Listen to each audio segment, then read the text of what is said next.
È lo stesso.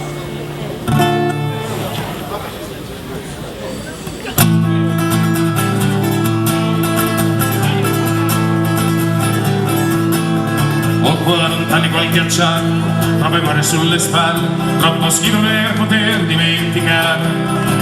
Ho vissuto il terrorismo, stragi russe e stragi nere, aeroplani esplosi in volo e le bombe sopra i treni.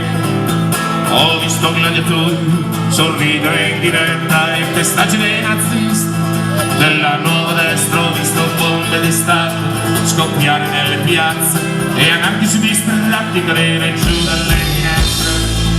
Ma l'armadio è pieno d'oro, di tangenti, di mazzetti, di armi e munizioni, di scheletri, di schifezze, una casa piena d'oro, torrenti di fazioni, di politici corrotti. I miei amici sono fancioni, canieri, accendieri dei trattini, sono doppi e sono mafiosi, ma sono impiduisti e celerini.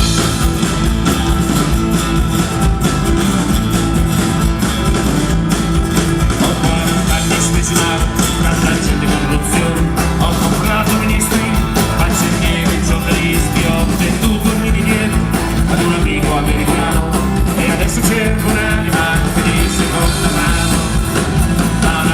Pieno d'oro, tangenti di mazzetti, di armi e munizioni, di schede e di schifezze, una casa piena d'odio, torrenti di fazioni, di politici corrotti, i miei amici sono fancioni, canieri, cancellieri e ragazzini, sono dotti e sono mafiosi, ma sono impiduisti e celerini.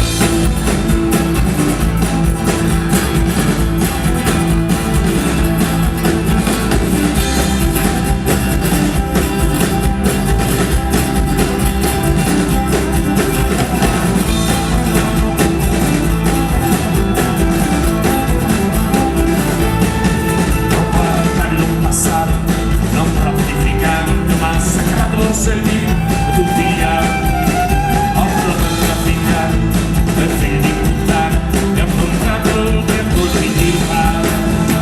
Ho scoperto l'altro giorno, guardandomi allo specchio, di essere ridotta ad uno straccio. Questo male irreversibile mi ha tutta divorato, è un male da garofano e